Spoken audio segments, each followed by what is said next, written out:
Hey guys, Chris here. I want to do a video today talking about lifestyle here in Thailand, how I've been spending the last year or two, mainly on the island of Koh Samui. I was also in Koh Phangan for a while. So at the moment I'm in Koh Phangan for a few days, and just wanted to talk about how I'm sort of spending each day here.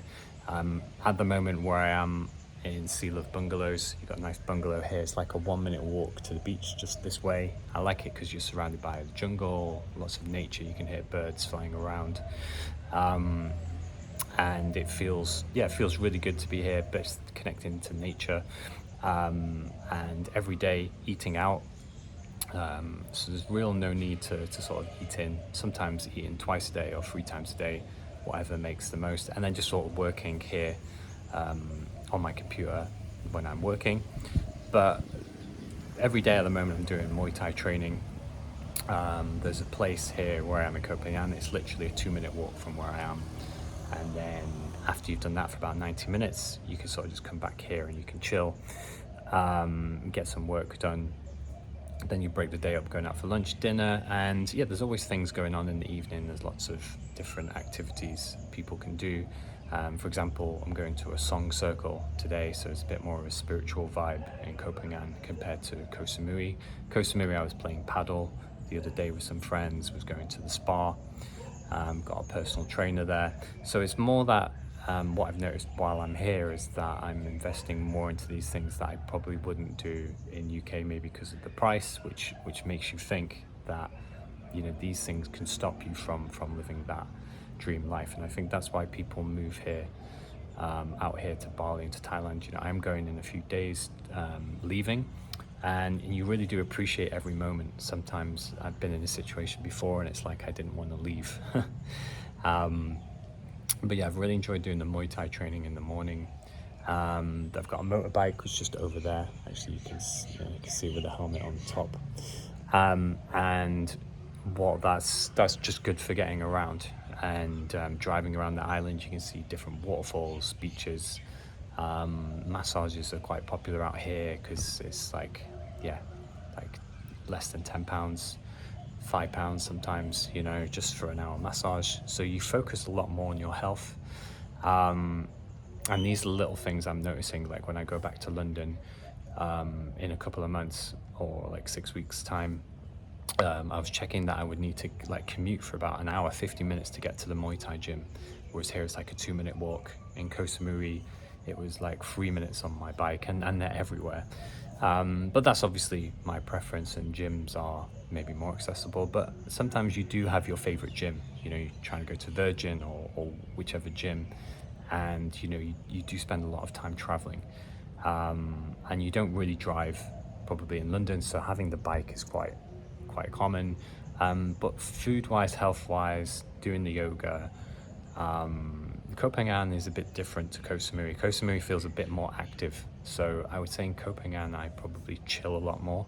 If anything, I've always found it harder to work. And I'm in Koh Samui, I would get a lot of work done. People are going to the gym, training. Everyone's like running up and down the street, training for Muay Thai. Whereas Koh Phangan, people are sort of just chilling on the beach, more that kind of vibe. Doing a lot more of this spiritual work. Kind of got a bit of a hippie crowd on the west side of the island, and then sort of the northeast side I kind of like because it's quite quiet and some nice beaches, nice sort of drive up through the mountains. And you know, you get a really good community here. You get to know people. If you stay somewhere like here and you've stayed here for like even a few weeks, you start to meet people. And then when you stay longer term, I think you look for the people who are here longer term. It's one of them things where you're here for a few days and you kind of meet the people who are here more short term. Long term, you know, that's what you want to meet, more people who are here every day. You want to make friends. You don't want to keep making friends, and you know, because it can be quite draining, I think. But in Koh Samui, where I was, you know, I just had a few good friends, and that was all that I needed, really. That's what I realized. You know, as with everywhere you go, is what it's about. And you meet similar people who are wanting to leave their countries and see the world, and also just wanting something different.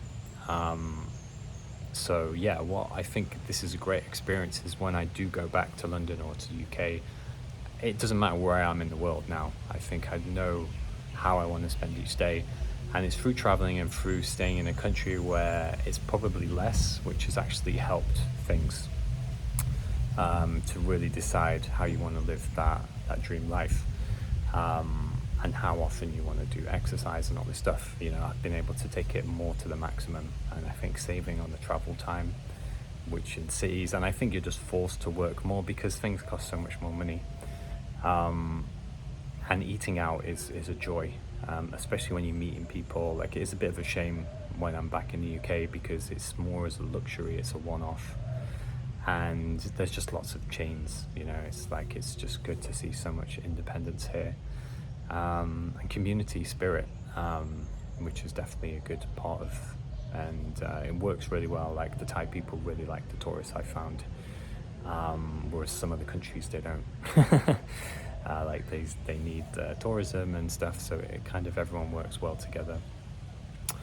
But yeah, I think there's obviously disadvantages and stuff, but generally in the air, the community, the vibe, it feels a lot more fresh. There's not really any politics or anything in your face, and I think that's why a lot of people come here to escape, especially more countries where that is more of a problem. I think people come to a country like this to really escape and recharge, and then go back, or just to stay here permanently.